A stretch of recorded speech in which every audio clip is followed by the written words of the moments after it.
I did something very wrong. No, you'll be good.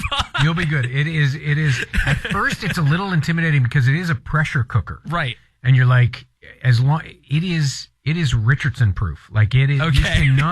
You cannot screw it up. Like okay. it's like just follow all the steps, and then like you'll find that if you say, okay, it takes 10 minutes to cook something like a chicken meal or whatever, you'll figure it out. It's 10 minutes and starts, and then it counts down to 10, and then you release the steam. Right. There's all these like little steps, but you can't, like for instance, you cannot open it up when it's under pressure. It's a safety thing. It just won't let you. It won't let you. Yeah. So you have to relieve the steam, and when all is said and done, just turn to the internet. Absolutely. I've got a great orange chicken recipe. I've got a great. You know what? You've inspired me. I'm going to. I've been saying this for months. I'm going to revive my Instant Pot and get back into it.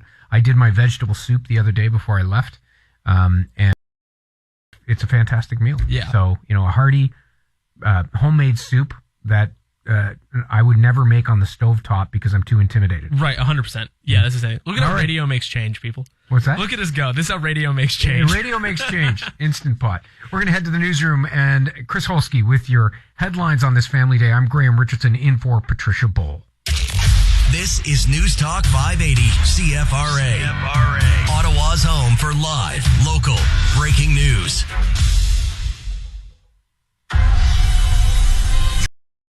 CTV Ottawa Newsroom starts now.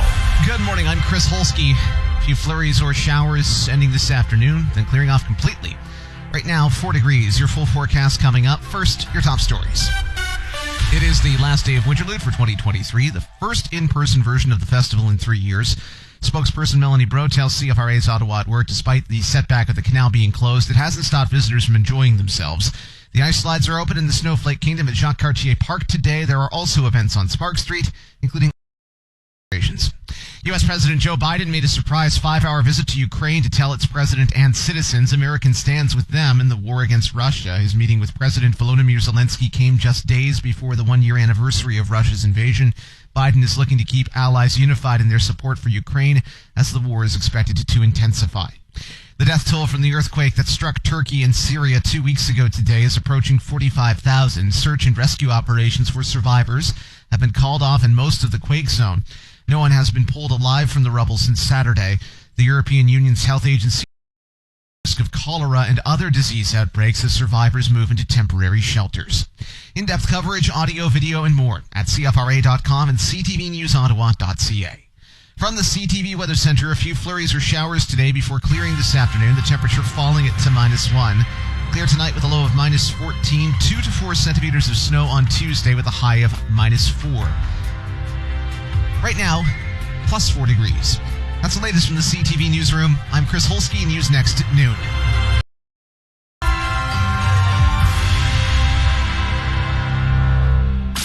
This is News Talk 580 CFRA. iHeartRadio presents Black Excellence.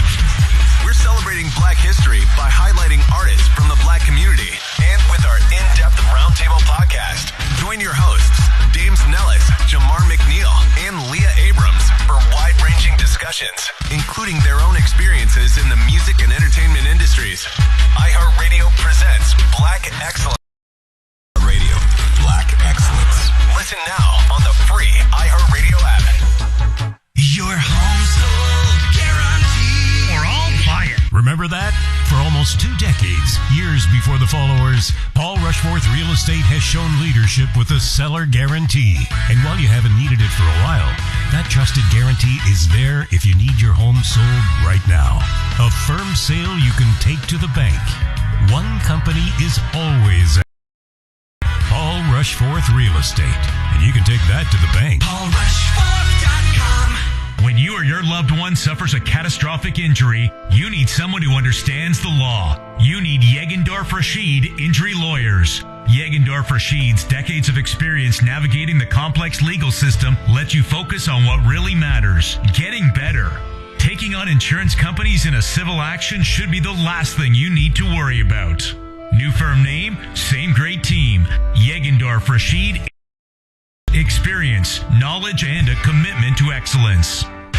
Today is Family Day, and what better way to spend the afternoon than cheering on the exciting Ottawa 67s in the arena at TD Place. It's a Family Day matinee with puck drop at 2 p.m. against arch rivals, the North Bay Battalion. Bring the whole family and enjoy all the action. Plus a whole lot of kid-friendly fun on the concourse between periods and kids combos from the concession.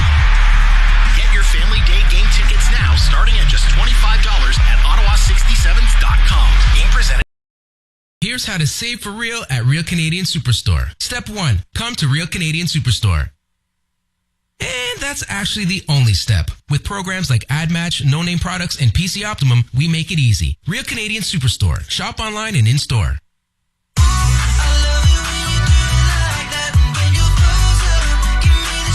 Join the conversation on Ottawa at Work with Patricia Bowl. Text 580-580 right now. To this conclusion easily, as I do not consider the factual basis for it to be overwhelming. Reasonable and informed people could reach a different conclusion than the one I have arrived at. The fact that circumstances evolved to the point where Cabinet reasonably considered it necessary to invoke the Act is regrettable, because in my view, the situation that led to its use have been avoided. As I have explained in my report, the response to the Freedom Convoy included a series of policing failures. That is Justice Rouleau on Friday talking about his report. Justice Paul Rouleau. Again, I think the key point there, and you know what? I'm always, whether it's budgets, especially courtroom and public inquiries, go read it. Read the executive summary. It's long, but it's worth it. If you don't trust the media, if you don't trust me, if you think that the fix is in on this, read this man's report, because it might change your mind. Just be open to it. Michael Kemp is here from University of Ottawa, criminology professor. Michael, thanks for joining us on Family Day. Appreciate it. Thanks, Graham. What's your take on this? Like, I'm a big fan of our judicial system generally, and particularly when judges are given the power of public inquiry, they can delve into things in a nonpartisan way in this time of our history that I think is incredibly important. And it seems to me there is something in this report for everybody, but he clearly says the government was justified. What is your overall take? I really think he got it right, and he helped clear up some ambiguities and problems that are in the Emergencies Act itself. There's been a lot of heat generated around the idea that the famous Section 2 standards of the CSIS Act must be strictly read and applied in the exact same way by CSIS and the elected federal government. Yes. His verdict on that is no, they don't. CSIS is a spy agency. They do very different things, and they read the legislation differently from the elected government that has much broader functions and answers to the people. Stop you there as well. What struck me, too, about that point, CSIS is not cabinet. CSIS doesn't get to make the call on what an emergency is. That's the government's job. And absolutely. And that's important. That's an important distinction. So the people running around saying the definition wasn't met, so therefore the judge is going to go this way. Well, I learned a lot of judges in covering crime. You never know which way a judge is going to go, and he clearly went the other way on this. Well, we do not want CSIS to be the decision maker. I understand that if in people's minds they may feel, well, let's hold CSIS to an extremely high standard, which is a good idea, and the government should have that exact same super high standard. I get the logic, but the problem is, if you do that, you're giving CSIS a veto over what the government made. We do not want a state where CSIS makes the final call. That's a police state. We want the elected government to make the final call. What about OPS? My goodness. Like on the ground, it didn't take a genius to figure out they absolutely botched it. They were overwhelmed. The rank and file members I know were embarrassed, and it was a horrendous time for them, given the recommendations and the tone of the report, what Rouleau put forward in policing reform are very sensible things. He essentially cribbed it from reports of previous years. There's nothing radical in what Rouleau outlines. He basically takes recommendations from the Morden report that looked into the collapse of policing around the G20 in Toronto in 2010.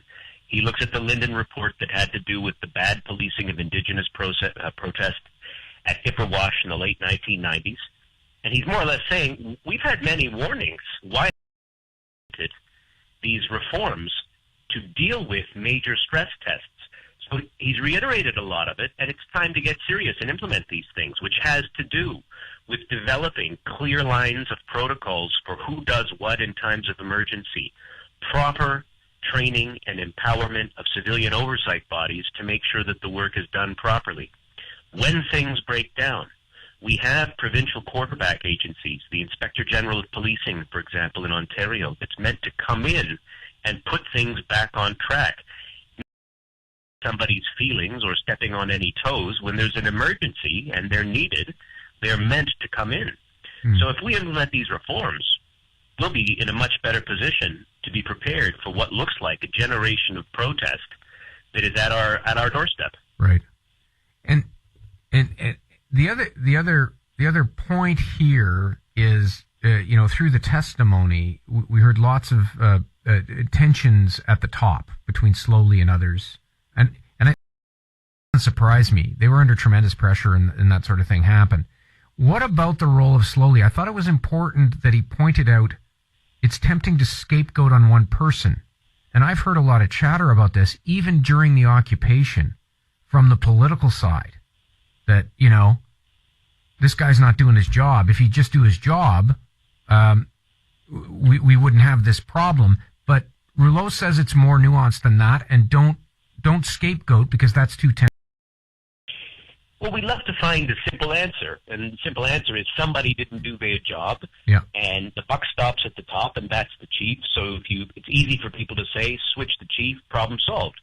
But Rouleau rightly is cautioning. He said that would be a terrible thing to do, because although, Slowly's a human being, he probably made a few mistakes there. They were not consequential enough mistakes to explain the collapse of the entire system. Okay, he yelled at a few people. Who hasn't? Yeah. I've yelled at people when I've workplace and been corrected for it and so forth. But when you get down to it, you had a systems failure from the ground all the way up to the province. That cannot be the responsibility of one person, even if they made a couple of mistakes.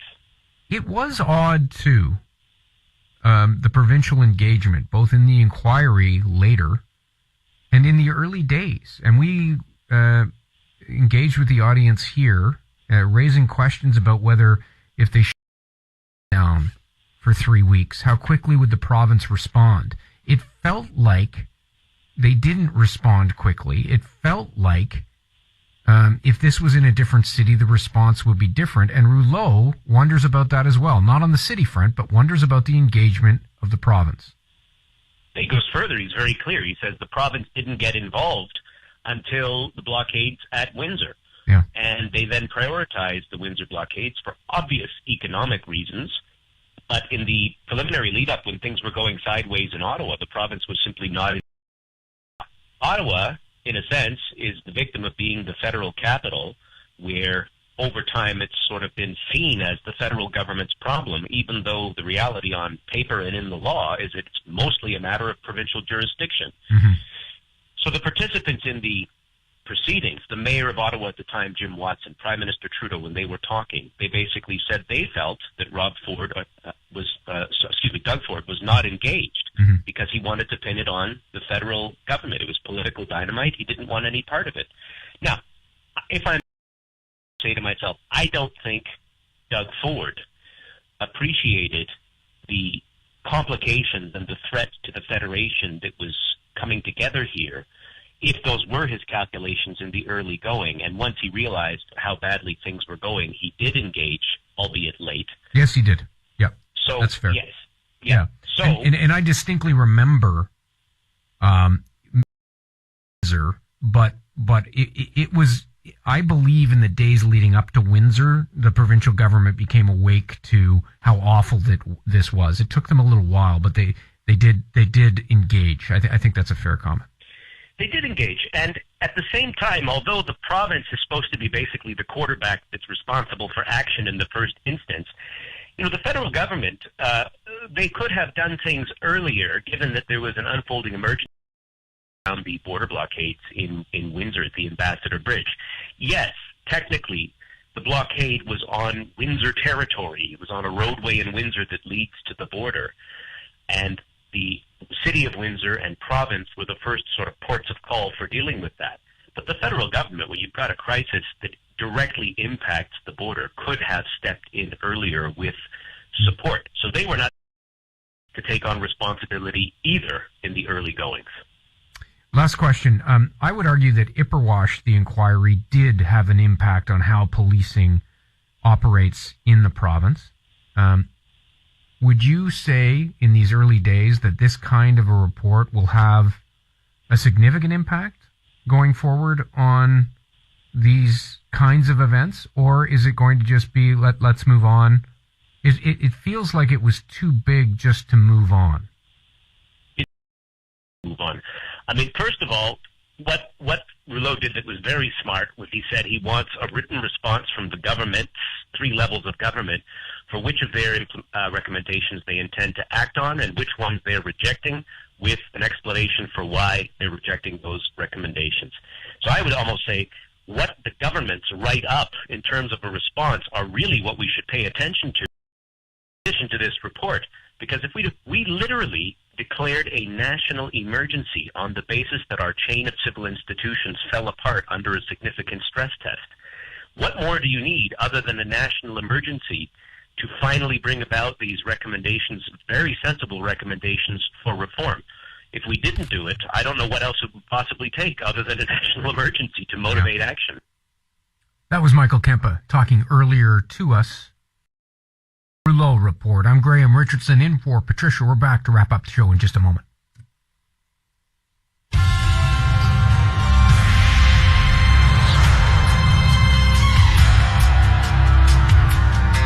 few flurries or showers today before clearing this afternoon. The temperature falling to -1.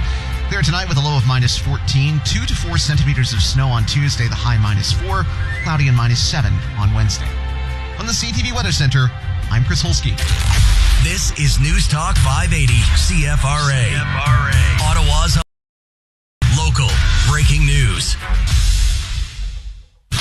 The biggest names in talk radio, right here on News Talk 580 CFRA. Bill Carroll. The challenge is not getting ahead, it's keeping up. Patricia Ball. That is where we're at. Silver lining in all of this. Bashi Capellos. How were you able to convince them to get the deal done? Christy Cameron. It is an emotionally charged issue. News Talk 580 CFRA. Ottawa's #1 news talk station. Always streaming on the iHeartRadio app or your smart speaker. We are Ottawa's home for live, local breaking news.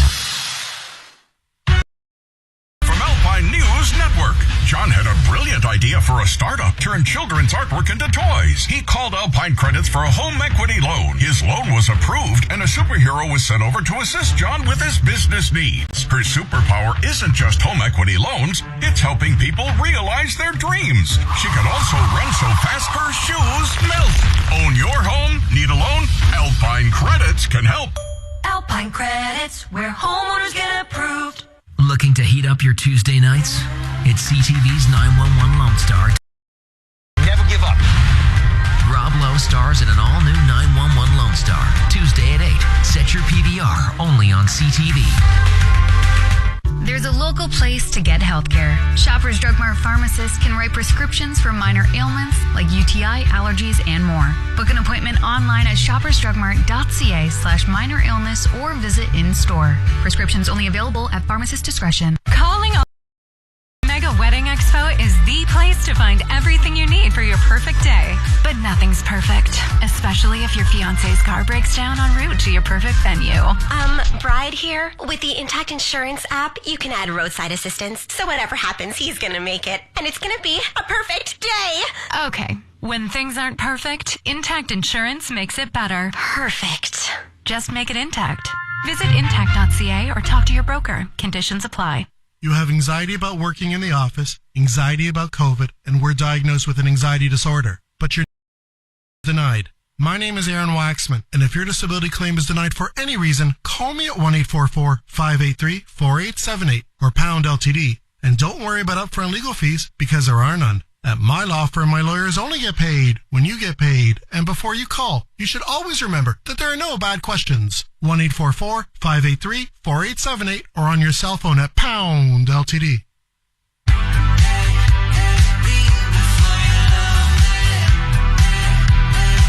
Join the conversation on Ottawa at Work with Patricia Bull. 580-580 right now. Welcome back. I'm Graham Richardson in for Patricia. I'm back here tomorrow as well from 9 to 12. It's been great to be here, as it always is. And I almost didn't get here, Corey. Look, I'm not going to be one of those media people who goes on social media or on the airwaves, the public airwaves, I must say, and complains about my predicament as I can't travel or I'm disrupted. Okay? Right. I'm not going to do that. Okay. But let me just tell you what happened. We're going to relay some information. That's all we're doing. And I want to say, first of all, I'm very privileged that I can travel. I understand it's expensive, and my son and I saved for this. It was a special graduation trip for him, and earlier I went skiing in the West, and I feel very lucky to be able to do that. And I everything I say here, I have great and deep sympathy for the frontline workers at Air Canada. It is extraordinarily stressful. People are angry, and this feels systemic. Like, this feels like this is not COVID. This is not. I had no weather issues on both of these trips. Okay, so on the one to skiing out west, basically 4 legs. So, Ottawa, Toronto, Vancouver, Toronto, Ottawa. Because I originally booked a direct and they canceled it months ago. Okay, fine. 0 for 4 on being on time. 0 for 4. In one case, bumped off the flight because they said my skis wouldn't make it. That's the Toronto, Vancouver. Delayed me by Toronto sitting around, and my skis actually did make it ahead of me. Anyway, that's fine. That's fine. I had all day to get there. So, but each leg of that journey delayed. So, some small, some large. The reason I was bumped off flight was because coming out of Ottawa, early morning flight, 6 a.m., it took them 20 minutes to get out. And as soon as your turnarounds are tight, right? And I come out and they're boarding Vancouver and they've already changed my boarding pass. Yeah. Anyway, okay. Yesterday was much worse. So, you all know here, I'm a big Springsteen fan. My son, it's his first Springsteen concert. He really wanted to see Springsteen. So, as a graduation present, from university, we decided to do this, and it was great. But I was worried getting down there. The way it works to get to Austin, there's a direct flight out of Toronto, but it's 1 a day. My son was coming in from London, so I was nervous about the down, right? So he was driving in from London, jumps on the flight, meets me at the gate. That, out of 6, my recent travels, 6 flights, that was the only one that worked. So It was great because I got there on time. We got there on time. We had lots of time. We're in the concerts the next day. So that's all good. Yesterday, we're at the gate. We're there early, all that stuff. There's about 50, 60 people trying to make this flight. We're standing there watching as they look at the plane. I'm like, oh no. Sign. Like, the maintenance guys, there were 5 or 6 of them. 2 of them were on their phones.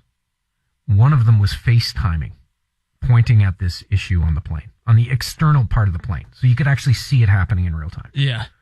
Then the people at the gate say, fancy people, please come line up. Okay? The business class, the little ones or whatever. And no, that's not us. We're at the back of the bus. That's fine. So they line up. I'm like, oh, this is good. They're lining up. And then we see the bags going on. Oh, the bags are going on. That's good. We're carry-on. Why was carry-on? No bags to check. Then they tell everybody to sit down. We've got a maintenance issue. Please sit down. We'll advise you further. Then my app goes off. You're delayed another half hour. Then you're delayed another half hour. So we're about a 2-hour delay now, okay? But I don't care because it's direct. And I can I was one of two things. I was going to fly direct back to Ottawa from Toronto or drive with my son. He's driving now today after this fiasco yesterday. It's fine. Then she gets on the thing and says, flight's canceled. We have to rebook you all. And correct, right? Just the one? Yeah. So there's maybe leave. It left, if it's on time, it left an hour ago from Austin today. Yeah. That's the only other option. Okay. So that collective groan, as you could see it happening in real time after a 2-hour delay, you're sitting there at the gate. Then she says, everybody follow us back to the... I have a great travel agent who helped me get out of this. I always highly recommend travel agents. Talk to a human when something's going on like this and not have to go 1-800 Air Canada. Yeah. Or wait, it's very, very valuable. Anyway, so I went... We had 4 more hours to wait. So we've now been at the airport for 8 hours in Austin. We go Austin, Houston, half-hour flight, Houston, Toronto, and then I get on the 12:30 a.m. flight, the last one, Toronto, Ottawa. I was home in my bed at 2:30 last night, almost an 18-hour day to get back. Yeah. I only tell the story, like I am now building contingencies in. In fact, if I had to do this all over again, I would not travel on Sunday. I would travel on Saturday because I knew I had to work. I knew I had to be on this show. Right. So I had to be back. I got back on Monday. Yeah, just having the breathing room. Having the breathing room. Yeah. And that's unfortunate because it just, and the only reason I'm talking about this is because we weren't even in a busy, Family Day is busy. But it's more so Monday and Friday. Yeah, this was not peak. This was not peak. Height of the demand. Busy. Yeah. It's busy. But I'm just telling all of you, if you have March break plans, brace. Just pack your patience. Yeah. And assume you're going to be disrupted. Assume, especially for a city like Ottawa with so many, you can't fly direct virtually anywhere. You have to connect through Montreal and Toronto. Yeah. The other thing I may do in the future is drive to the connecting. Go to Montreal and get direct, or go to Toronto and get direct, even though it's a 5-hour drive. Yeah. Because when you actually do all the math of what I had to do, if I had done that, I might have been, it would oversimplify, I guess, is the way to do it. You know? So anyway. And anticipate a delay just in case, because then the worst case scenario is, hey, you're ready. So they rate the top airlines in the world by size. And there's an organization that rates them in terms of their ability to do the basic function of getting people there on time. The last rating at the end of 2022 for Air Canada, thank you, Chris, dead last. 51% of the time, people were delivered on time. An abysmal record, the worst in the world. Perspective, Delta near the top, 87%. Yeah. Usually Air Canada is around 65, I'm told. 65. They have dropped 20 points. The other important thing is that is not including regional carriers like Jazz or Express, like short haul. Right. Just the main carrier. Yeah. So I say all of this. I wish the people at Air Canada the best. Especially the employees who are doing their best. It's a structure. The blasts that they get from stressed out people, it's very, very hard on them. It's very, very hard on them. So that's what I got for you all. And I was going to say, Graham, when your airline is getting outdone by another airline that's named after a COVID variant. Who's that? Delta. Oh, Delta. Yeah, fair enough. Yeah. Oh, and Delta's done very, very well. And you know what? They bumped us to United to get back home, and United, everything was fine. But it's just, I've been nervous. This is a texter from Shannon in Canada. Shannon, I'm with you. I've been nervous about our flights to Miami for this coming weekend for months, fully expecting issues. It's causing me to not look forward to it until we're wheels up. I feel you, Shannon. I understand that. I was the exact same way. I didn't want to look forward to my trip until I literally got on the direct flight to Austin in Toronto, and my son was with me. That happened on the way down. Credit to Air Canada. That happened on the way down. But we are 1 for 6 just in my little life. So anyway, I wish you luck, and anybody who's traveling. You will get there. You will get there. But I've heard horror stories about people missing cruises and stuff like that. Hopefully that doesn't happen to people. But and you kind of hope. Oh, by the way, sorry, and I should point this out. The airport, like Pearson, all that nightmare and everything, they have really beefed up. Customs was, security was fast. Everything through Pearson was, and again, it wasn't massive crowds, so maybe that changes, but it was good. Anyway, everybody have a great day. Enjoy Family Day. I'm heading back down to the CTV newsroom. I'll be there at 6 o'clock. And you guys all have a great day, and I'll see you tomorrow right here at 9 o'clock.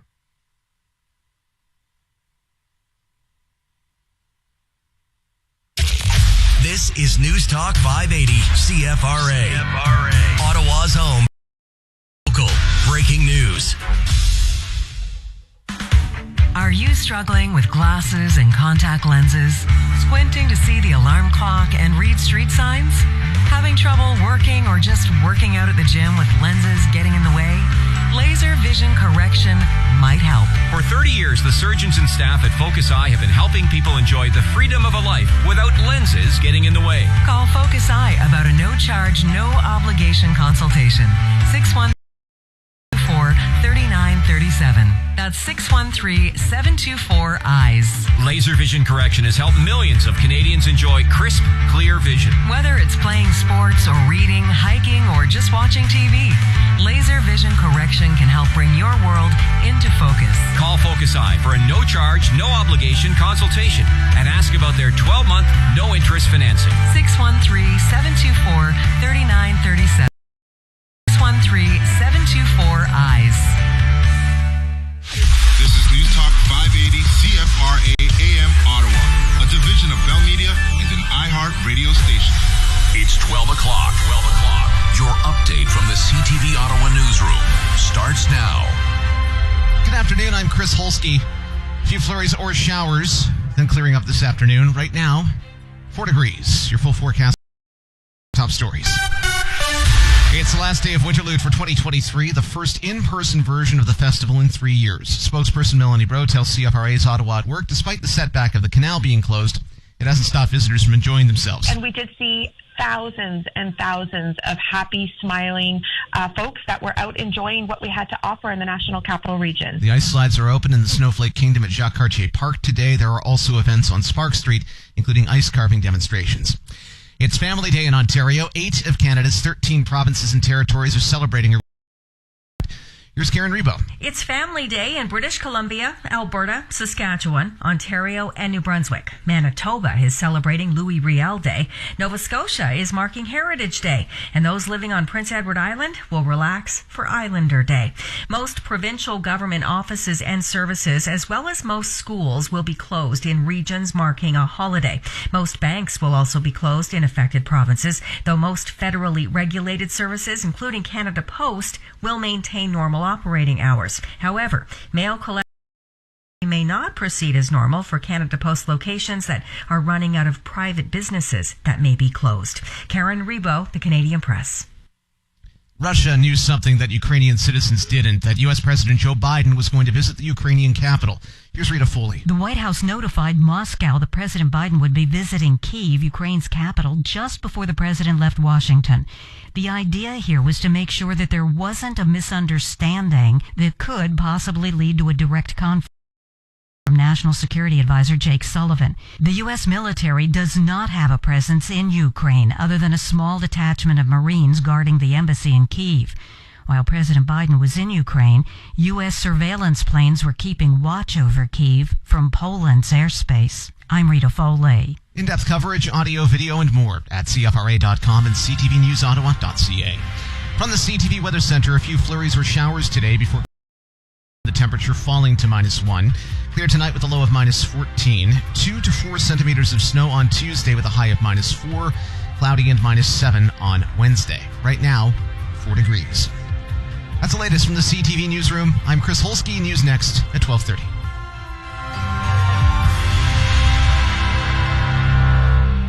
Live local breaking breaking news. When you want it. Anytime. Anywhere.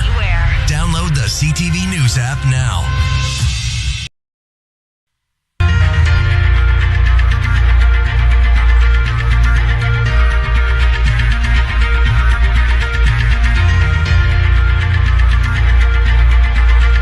This is the Vashi Capellos Show on the iHeartRadio Talk Network. Hi, I'm Vashi Capellos. Welcome to this Family Day edition of the Vashi Capellos Show. With us, I hope you're having a great family day with your family. We have selected some of our best interviews from the show over the past few months for today's podcast. You're not going to want to miss some great guests we have lined up for you this afternoon. An artificial intelligence expert who's briefed senior members of Canadian Parliament on AI risks says there's at least a 10% chance AI takes in 3 to 5 years. You're not going to want to miss that conversation. Then a funeral home in Halifax hosts an open mic night every month. You're going to hear from a musician who performs at the home and the woman who came up with that idea in the first place. The U.S. has released new guidelines for treating childhood obesity, which includes recommendations for weight loss drugs and surgery for some teens. Will Canada consider following suit? You're going to hear from a man who's working on our national guidelines. Then a woman from Nova Scotia is offering her waterfront property to developers in exchange for affordable housing, including a unit for her. She's going to join us to talk about what is a really unique proposal. Plus, some of our favorite Talk Science to Me conversations with Dan Riskin, including a study that found simply looking at photos of your partner can help keep the spark alive even after many years together. So I really hope you enjoy this Family Day program of the Vashi Capellos Show. Like I said, I hope you're having a great long weekend with your family, and I'll see you soon.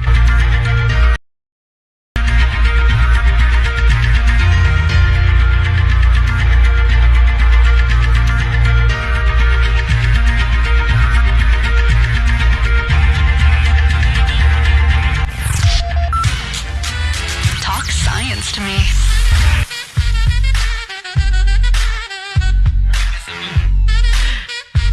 And who better to do so than Dan Riskin, CTV technology specialist. Dan, good to talk to you as always.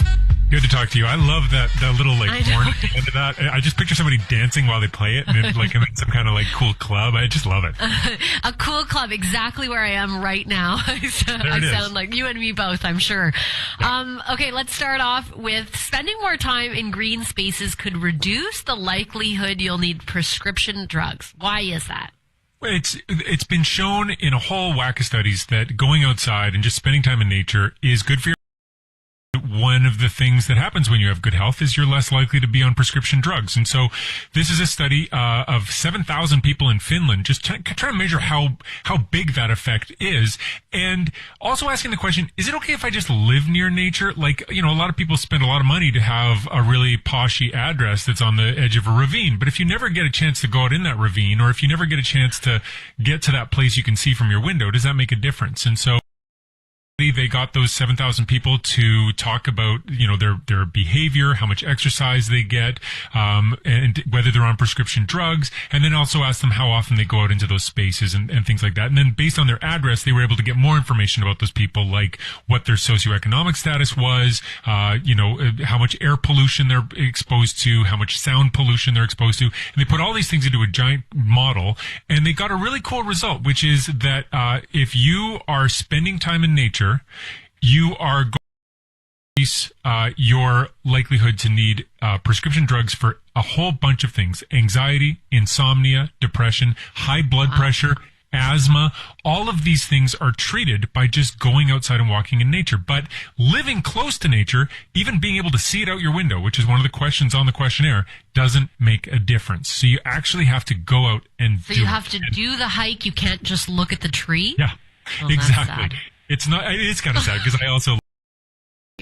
Well, and it can be cold sometimes, right? Especially, in certain parts of Canada, it can get very cold, and it's hard to sort of convince yourself to get out there. But the magnitude of these effects are stunning. I mean, they're really stunning. So, does it surprise you? Does that magnitude surprise you at all? Well, it does. So let me tell you what the numbers look like. So compared to somebody who basically never goes into nature, so the lowest category on the questionnaire was less than 1 visit per week to nature. Okay, so 0 to 1 visit per week in nature, compared to somebody that gets outside and is in nature 3 to 4 times a week. There more often has 33% lower odds of needing mental health medications, 36% lower odds of blood pressure medications, 26% lower odds of asthma medications. So like a quarter to a third decrease. And like if there were a pill you could take every morning that would give you that benefit, you'd take it, right? Yeah. But the great thing about going into nature is you also get to go into nature, which is actually kind of fun. And that's part of how it works, of course. I have a few minutes left, but I do want to ask you about this other one because it jumped. I was telling Samantha, our producer, this jumped out at me because my husband's staring at photos at me for any length of time without laughing. Here's a trick you can use to keep the spark alive. Look at photos of your partner. What data leads us to that conclusion? Yeah, this is funny. So they took 25 people who have been with somebody for about at least a decade, 11 years on average. And so, the relationship is well worn at that point and know each other quite well. And maybe for some people it's starting to fade a little bit. And so what they did is they asked people a big question about their partner and how they met and how satisfied they are in the relationship. Then they scanned their brain while people looked at pleasant images. And the pleasant images sometimes were images of their partner, and other times were just nice pictures. And then they were asked afterwards how they felt about the relationship and asked all these questions. And the brain scans showed that a whole bunch of parts of the brain lit up that are associated with love and those nice romantic feelings when they were seeing pictures of their partner, which of course they did not have when they saw, just nice other pictures of trees and stuff like that, or whatever Dan took a picture of with iNaturalist when he was out, whatever.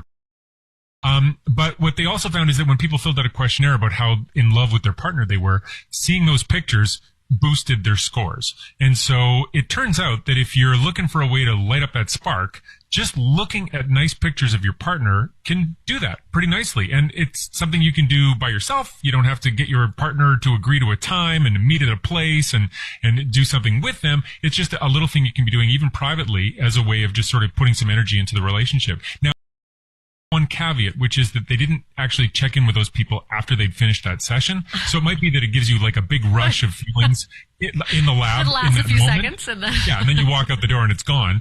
But it's quite possible that it does last. And so we'll just have to wait for future studies to know that. Yeah, I'm just going to start spamming my husband with 1,000 pictures of myself and see what happens. See if we can reignite that spark. I'm sure that'll do all good things.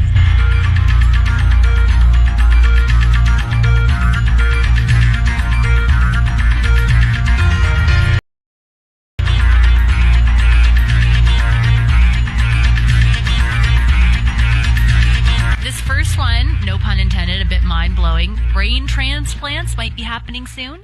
Well, okay, so there's this, yes, that is the headline. Whole brain transplantation is technically feasible. The headline comes from a opinion piece written by a neurosurgeon in a journal, and this is a guy who has grabbed headlines for saying this before. His name's Sergio Canavero, and he's getting a lot of attention. In 2015, he said, I guarantee that in the next 2 years, I'm going to do a head transplant. I'm going to take a head off of one person, and I'm going to put it on somebody else, and it's going to work.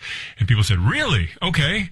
And 2 years went by, and he practiced with cadavers, but he still, to anybody's knowledge, has not done what he promised. So now he's putting out a paper and saying, you know what, forget the head thing. Just brain. I'm just going to do a brain transplant. And so he's talking about why this is feasible, what challenges remain, and why he thinks that that's a better way forward. And forward is that he envisions this as a thing you would do. Let's say you get really old, but you don't want to die, and you find a donor body. Well, instead of having your ugly head put on a young body, which would look weird, why not just put your brain inside the head of a young body so you get the face with it? That's literally what this article is arguing and saying. It kind of defeats the purpose if you have an ugly old face. So very strange stuff, but he's the real deal. He's a surgeon and he's working toward this, and he really believes that we're just around the corner. And what do you believe? Do you think that's what would impede? I don't. I mean, the things that he's talking about trying to do are, if you severed the spinal cord so that you can take the brain out and put it into another body, then how do you reattach a spinal cord? Like, that's something that's been done a little bit kind of badly for some animals, but never for humans. And so, that's one piece of it. There's also like, how do you keep blood flowing to that organ and keep it oxygenated and you reattach? I mean, it gets kind of grim and disgusting when you really break it down. But I think, when you look at the challenges that exist, I think it really looks quite daunting. He seems to believe it can be done, but I think this is the case of a really big personality who gets lots of attention for saying things that get a lot of people very excited. And he has a lot of people who follow him and think that he's onto something. But great claims require some big steps in that direction before I jump on board. How many steps though have been made when it comes to larger organ transplants? Like how far has that evolved? Yeah, I mean, when you look at it, we've come definitely a long way. Just things like hand transplants or face transplants, things that seemed like they were science fiction in the past, and they were science fiction, have come to pass now. And so there's no question we do march forward with these things, but there's something about the brain that really sort of, it crosses almost an emotional line, I think, for a lot of people. Because if you take the brain out of Vashi and you put it into Dan's body, like, for you, yeah. Well, no, I would know a lot more about politics, that's for sure. But a lot which less would be about handy. Science, yeah.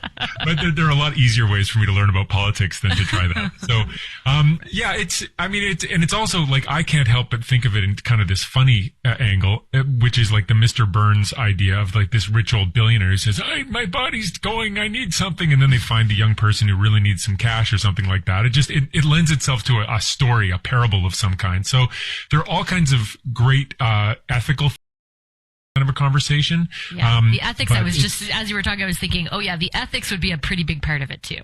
Yeah, it would be a big mess. But, we do lots of donations of organs, and so why not donate your whole body except for one organ? And so that's a possibility.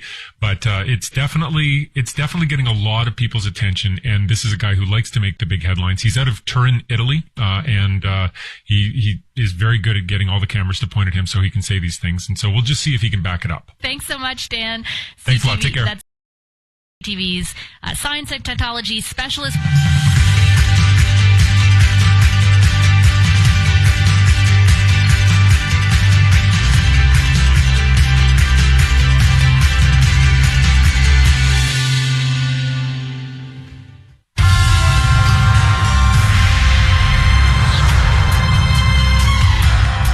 Sunny and 0 degrees this afternoon. This evening, clear and -8.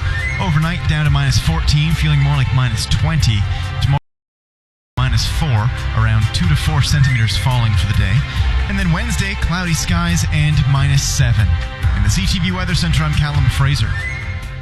Are changes being made to your job? Before you accept them, discover these 3 key facts you must know with Canada's employment lawyer, Lior Samfiru from employmentlawyer.ca.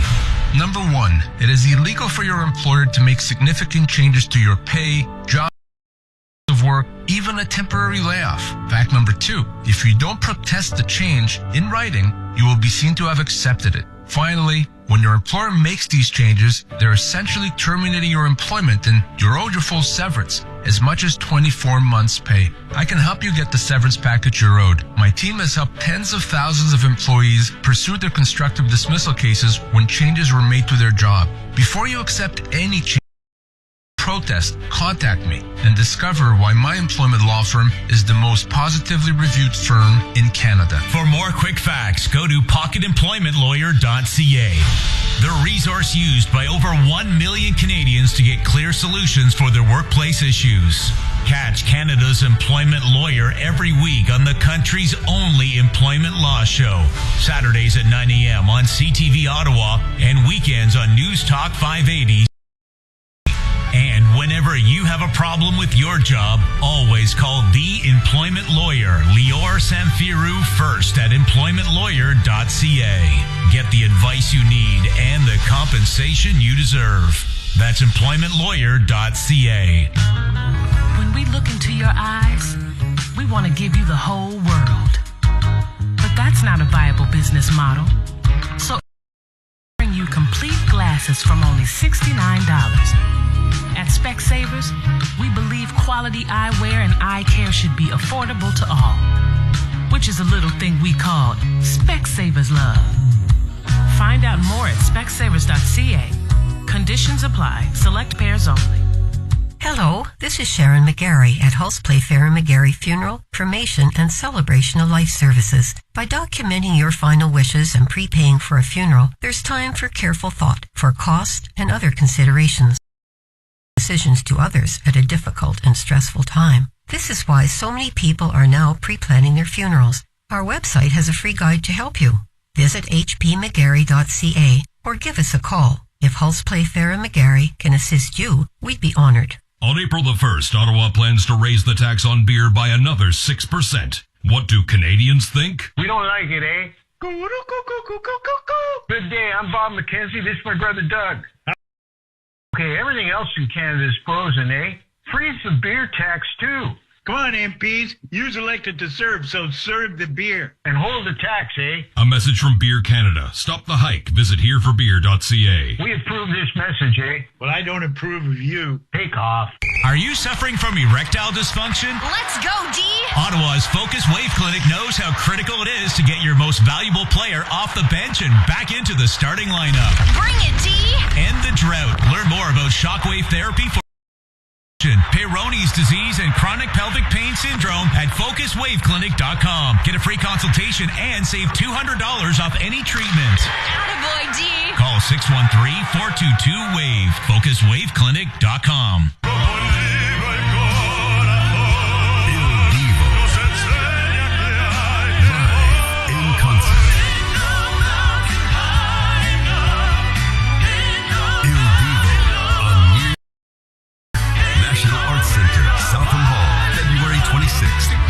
Special guest, Stephen LaBrie. Get tickets now at Ticketmaster.ca. For more info, visit ildevo.com.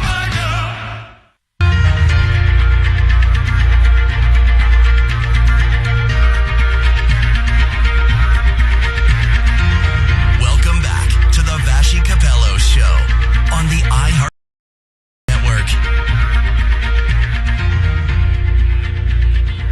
Got a really niche story that I'm really excited to share with you. Something that my producer Samantha Pope found, and that really kind of, we were a bit flabbergasted and interested in and wanted to know more about. This is about a funeral home in Halifax, Cruikshank's Funeral Home, and they have an open mic night, if you can believe it. I believe once a month, and we have the person who organizes that and someone who of it on the line right now to talk about how this all came about. We've got Caroline McQuillan, a musician and a family service counselor at the funeral home, and then Noah Tai, a musician in Halifax who hosts open mic night every month at the funeral home. Hi, Noah. Hi, Caroline. Great to have you with us this afternoon. Oh, thanks so much for having us on. It's so nice to meet you. Caroline, I want to start with you because this was your idea. Working at a funeral home and an open mic night, like the two came together. How did that happen? Sure. I was pretty new.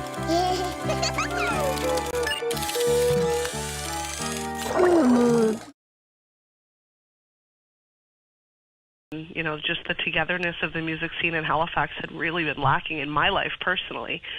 So I think I was already on a mission to try and find something. And when I walked into the chapel, the acoustics just kind of grab you right away. And I thought, I wonder, can I host an open mic here? And did you doubt it at all? Like, were you thinking, oh boy, is this odd for a funeral home? Or were you like, hey, this might be something new, but warmly received? I can tell you, I definitely knew it was an odd. It was odd. I didn't know how well it was going to fly. And I didn't know if it was going to come to fruition. I didn't know if, the powers that be in charge would have been okay with it. But luckily, they said, please, have free reign. Do whatever you like. And Noah, Caroline emailed you, right? She did, yeah. And what did the email say? And what was your reaction? Oh, the email was to the effect that, hi, I'm working at Cruikshank's Funeral Home. I'm thinking about hosting an open mic night, and I'm wondering if you would like to host it. I think I got it on March 31st, which I was sure had to be maybe an April Fool's joke. You're going to have so many friends to play with in the ocean.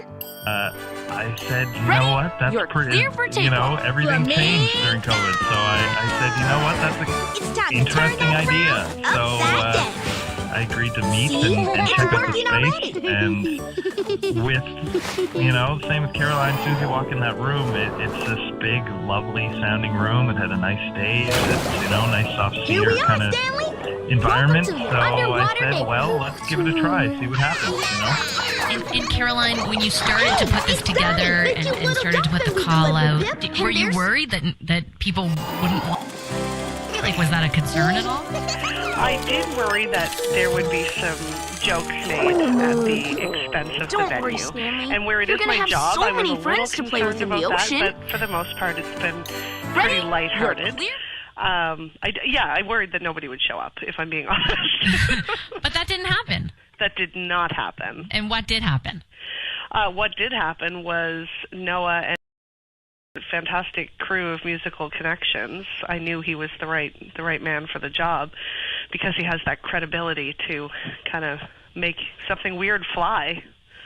So they showed up, and they continue to do so. Which is amazing. And Noah, what is making weird fly? What is that? What does that mean? I think, it's certainly not a space where even events of any sort tend to happen. So I reached out to a lot of different, around Halifax. I reached out to a lot of people, so just see what they thought about it. And I think everyone was on board. Like, this is a pretty different idea. It's not been done to my knowledge, but everyone was on board with the idea that you're coming to a place that, you need to have some reverence for, but it was a place that sounded fantastic, was different from playing in the bars, which, so time, and don't worry, so Stanley. when I kept getting positive responses over and over again, I was like, okay, well, let's do this. Ready? Let's You're clear for takeoff. make it work and see who shows up. And I think 25 players the first month showed up. So it was a hit, and keeps being a hit. It's working already. Which is amazing. And I was reading my colleagues at CTV in the Atlantic provinces wrote this up. That's where we initially saw it, Caroline. And the fact that here we are, Stanley.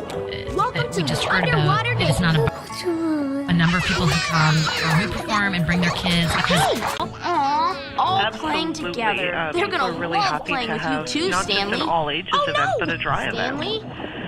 Stanley, we've been really. Where did Stanley go? I love the all ages. Like, I love seeing our young performers. The lady I know. speaking Stanley, was on. Are you okay? Are you worried your teeth will She brings her daughter every single time, and she's in her teens, and normally Stanley, wouldn't get he's this afraid kind of to play with the opportunity other to get up babies. and perform with her mom. And she can't go to a bar. Right. And are you finding, Noah, that there's like a regular contingent among the people who come too? Bubble game. I definitely have quite a few regulars, but I always gauge things on if something's growing, it means that there's new people coming out. We've had a lot of press over the last month. I've had 12 new players just last week. So to me, definitely have regulars. And it's fantastic. You're gonna people have keep so coming, many friends to play with wanting in to the come ocean. back, but when I have New players every month means that we're still growing and seeing what this thing can become yet, so it's pretty cool.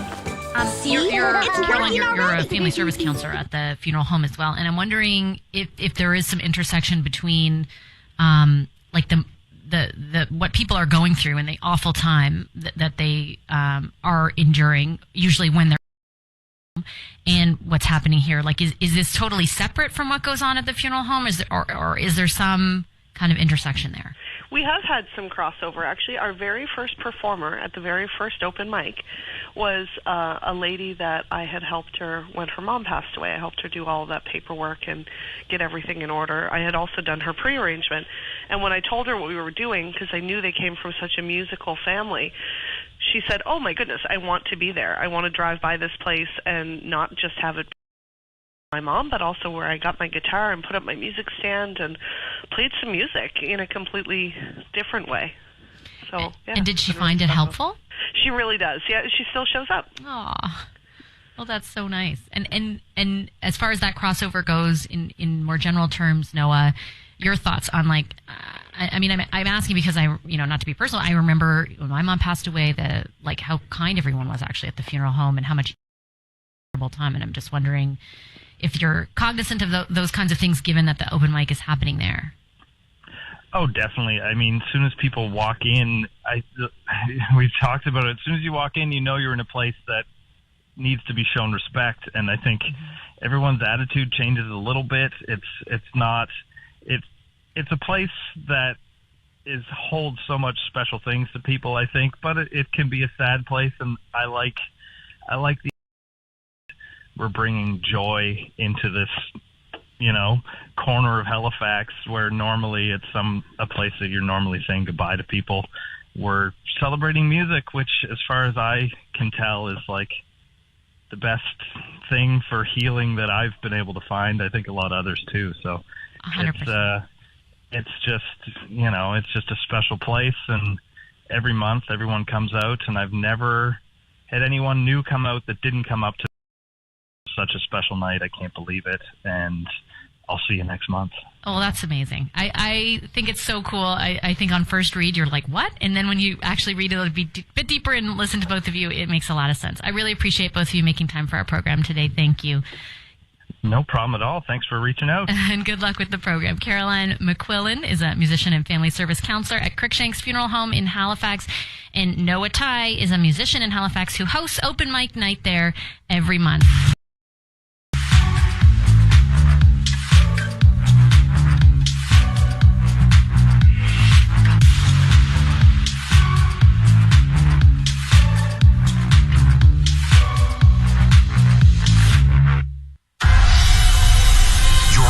From the CTV Ottawa newsroom starts now. I'm Callum Fraser in the CTV newsroom, back in person for the first time in 3 years. The 2023 edition of today.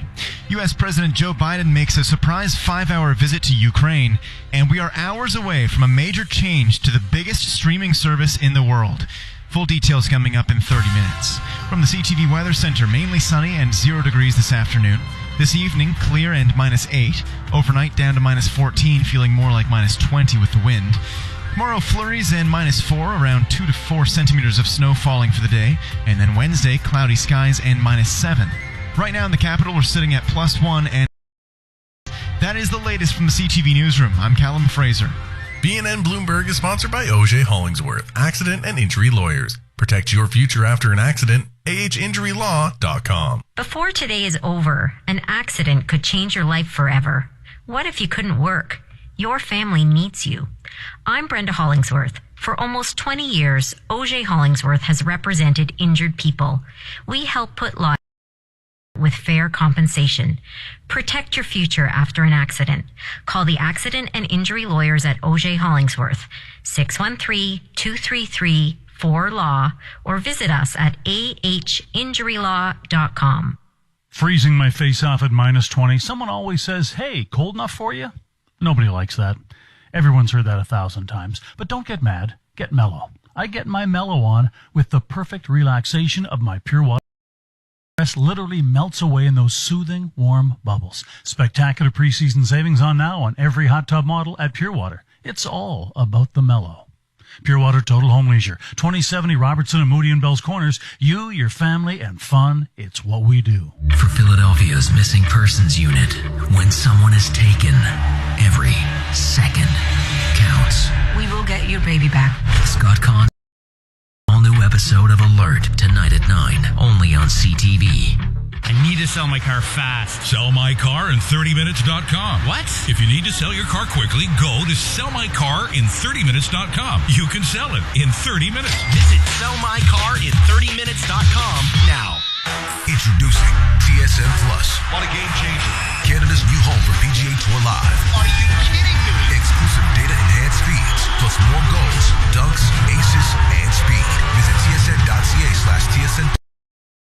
Hear the athletes, feel the energy, and show your Canadian pride. Live at the BKT Tires and OK Tire World Men's Curling Championship. Cheer on Team Canada as we go head-to-head against the rest of the curling world for the coveted world title. Plus, when the rocks have been put away, keep the good times going at the original 16 patch. The ultimate curling party where fans can eat, drink, and celebrate the day's epic shots. Experience it live April 1st to 9th at TD Place in Ottawa. Get your tickets now at curling.ca/tickets. This season, get the hottest the streets, only at Streetswear Kids. Zip up for a better night's sleep on the street with the pavement parka. Step on broken glass and needles with Kevlar kicks. Panhandle in a cashless society with the Tap Me Teddy. Now for 20% off. Because the truth is, 20% of Canadians facing homelessness are youth. This collection doesn't exist. Neither should youth homelessness. Buy a toque at raisingtheroof.org and help end youth homelessness. United Way knows that local love lives right here in our communities. Every day, we see incredible acts of kindness from people like you who don't hesitate to lend a helping hand. With your continued support, we can tackle issues like poverty, social isolation, and mental health. Together, we can make a difference for thousands of residents who depend on United Way. Donate today at unitedwayeo.ca or call 613-228-67.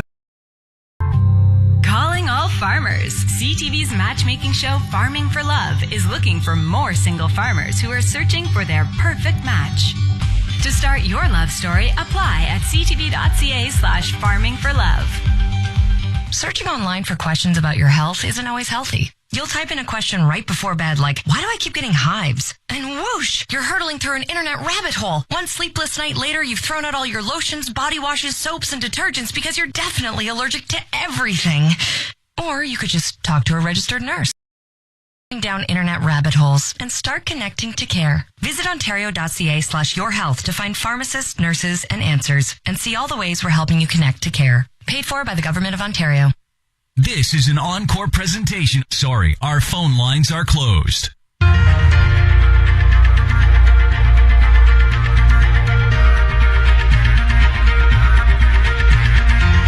Welcome back to the Vash Show on the iHeartRadio Talk Network. I want this bill to strengthen our system. I want a level playing field. I want a modern bill. I think that things have changed, things have evolved, and the bill has to adapt to the reality.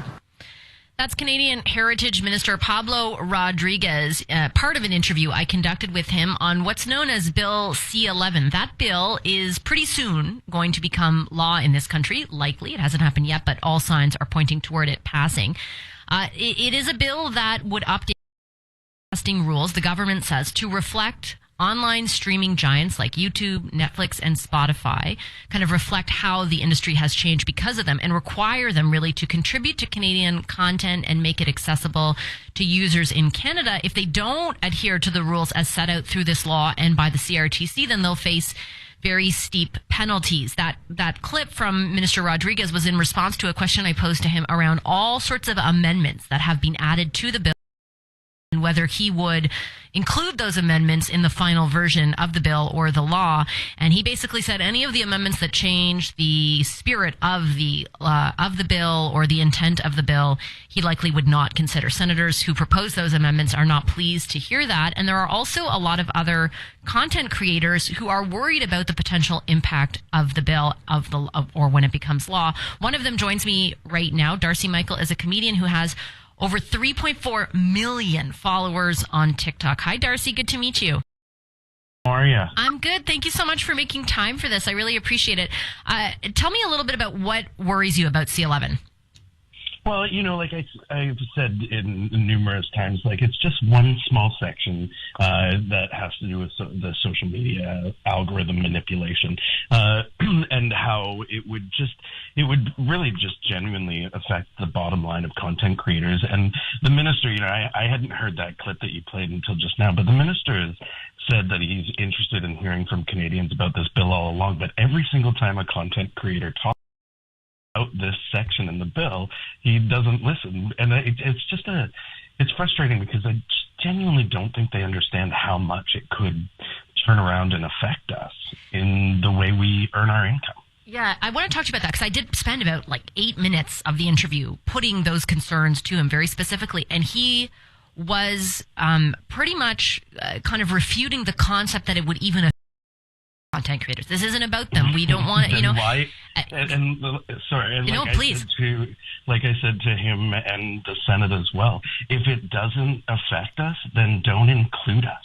I agree. As an actor on traditional media, I agree that Bill C-11 has some really wonderful changes that are going to benefit Canadian artists and the creation of Canadian content. The social media side, because if you're saying it's not going to affect us, you're wrong. So therefore, take it out, and we're all happy. So for people listening who aren't familiar with algorithms rather, right now on TikTok, for example, how does the algorithm work? How are you able to monetize it for your own income?